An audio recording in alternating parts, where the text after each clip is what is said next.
Hello friends, welcome back YouTube channel web physics point. जैसा कि आप लोग को मालूम है, आज हम इस टॉपिक में जो लेने आए हैं क्लास 12th का एक टॉपिक है।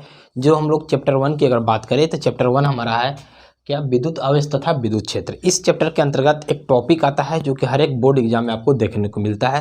प्रॉब्लम कहाँ पर उत्पन्न होता है कि हम लोग उसको टॉपिक को समझ लेते हैं, लेकिन समझने के बावजूद भी अगर नोट करने का प्रॉब्लम होता है तो हम उसके लिए भी यहाँ पर सोल्यूशन लाना है कि उसको टॉपिक को क्लियर रूप से लिखेंगे, कितने आपको एग्जाम में लिखना है ताकि नंबर अच्छा खासा आपको प्राप्त हो सके। तो आज की इस वीडियो में हम लोग समझेंगे, और यह बहुत ही अपने आप में इंपोर्टेंट क्वेश्चन है क्योंकि हर एक वर्ष किसी न किसी रूप से इसको रिपीटेड किया जाता है। तो चलिए ज़्यादा समय न लेंगे, हम लोग आते हैं अपने टॉपिक पर।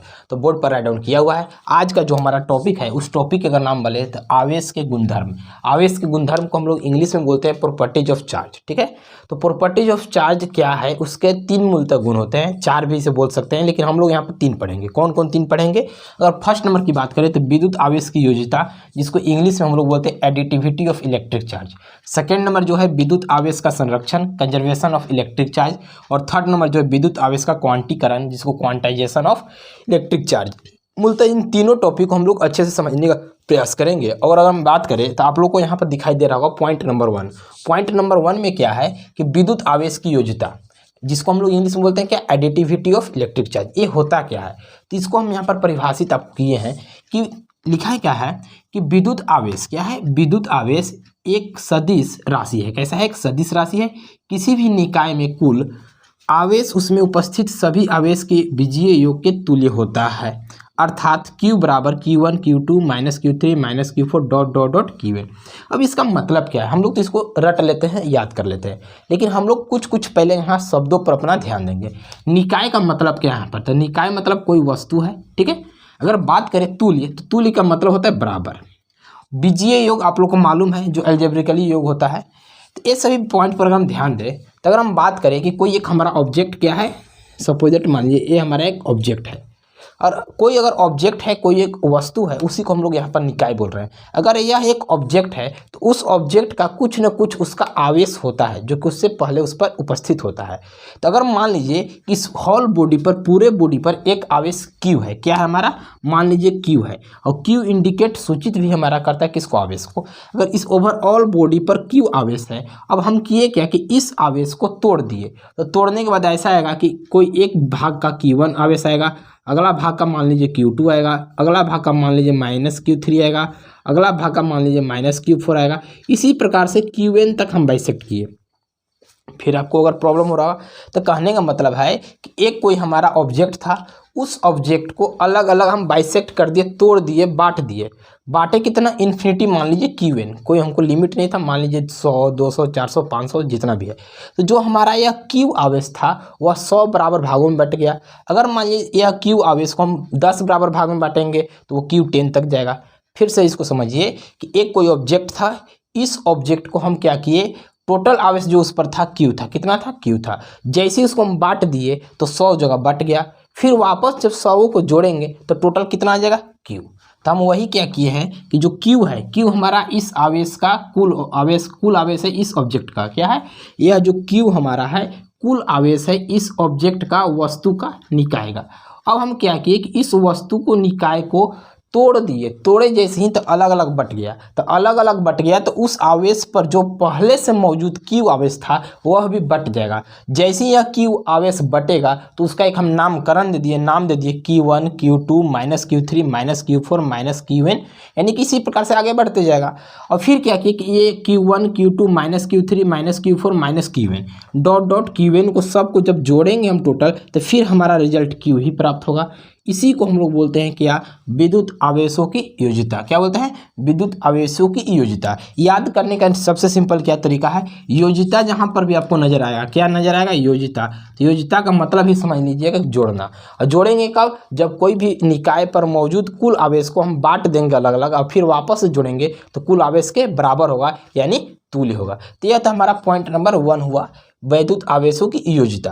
अगर उसी प्रकार से आगे हम बात करें विद्युत आवेश का संरक्षण, सेकेंड पॉइंट जो हमारा है विद्युत आवेश का संरक्षण, विद्युत आवेश का संरक्षण, जिसको इंग्लिश में अगर हम बात करें तो ऊपर में लिखा हुआ है कंजर्वेशन ऑफ इलेक्ट्रिक चार्ज।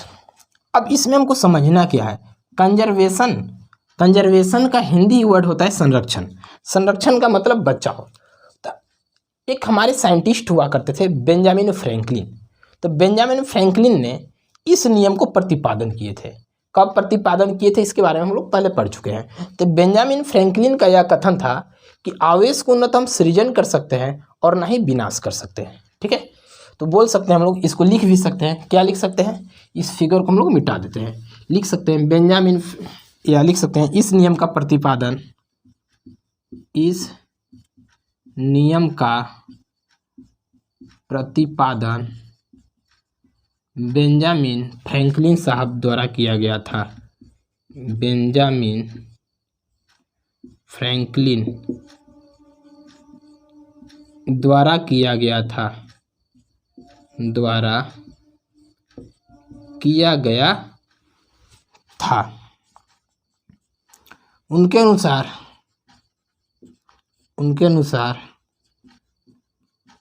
आवेश को न तो सृजन कर सकते हैं,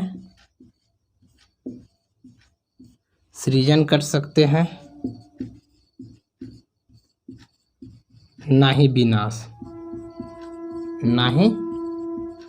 विनाश, केवल इसे रूपांतरित कर सकते हैं, केवल इसे रूपांतरित कर सकते हैं,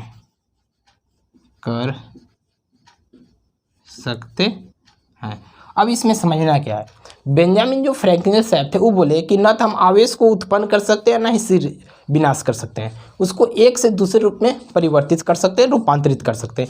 यही हमारा जो कराता है आवेश संरक्षण का सिद्धांत।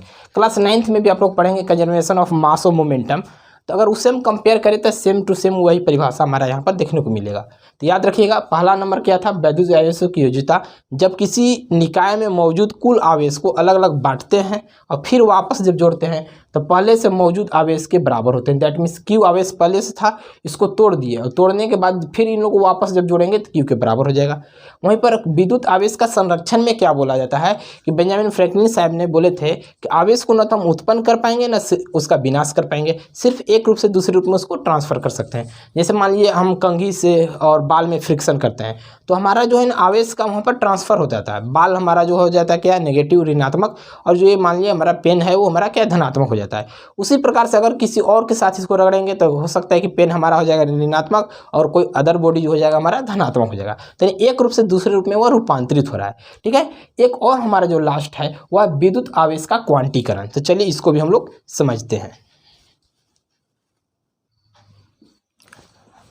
थर्ड नंबर है विद्युत आवेश का क्वांटीकरण। क्या है, विद्युत आवेश का क्वांटीकरण, इंग्लिश में इसको बोलते हैं क्वांटाइजेशन ऑफ इलेक्ट्रिक चार्ज। तो इसको भी हम लोग समझते हैं। इसमें हम क्या लिखे हैं कि किसी भी आवेशित वस्तु पर आवेश सदैव वैद्युत आवेश की मूल इकाई का पूर्ण गुणज होता है, अर्थात Q = Ne। यानी कहने का मतलब है कि कोई भी ऑब्जेक्ट पर जो हमारा आवेश होते हैं वह किसी न किसी संख्या का गुणज होता है। यानी कि एक इलेक्ट्रॉन जो है नंबर क्या उसके मल्टीपल होते हैं, यानी Q = Ne। इसमें आपको ज़्यादा दिमाग नहीं लगाना है, याद रख लेना है Q जो होता है वो बराबर होता है Ne, number of electron in present that objects. Okay, तो यानी n हमारा क्या है, एक पूर्णांक है, E क्या है, इलेक्ट्रॉन है, और E का मान होता है कितना, 1.6 × 10⁻⁻19 कूलम। ठीक है, और Q क्या हमारा आवेश है। ओके, तो ये हमारा मूलतः 3 हमारा क्या थे, वैद्युत आवेश के गुणधर्म थे, आवेश के गुणधर्म थे। ये गुणधर्म आपको हमेशा एग्जाम में देखने को मिल जाएंगे, बोर्ड एग्जाम में। तो आप लोग यहाँ से समझ सकते हैं, इसको लिख भी सकते हैं, और जहाँ भी आप लोग इसमें डाउट हो या समझने में कोई कठिनाइयाँ हुआ हो तो आप लोग कमेंट में पिन कीजिए कि 1 नंबर, 2 नंबर, 3 नंबर में या स्टार्टिंग में कहाँ पर आपको समझने में प्रॉब्लम हो रहा है, उसको हम फिर से आपको समझाने का प्रयास करेंगे। तो चलिए आज के वीडियो में हम लोग इतना ही रखते हैं, बाकी मिलते हैं नेक्स्ट वीडियो में।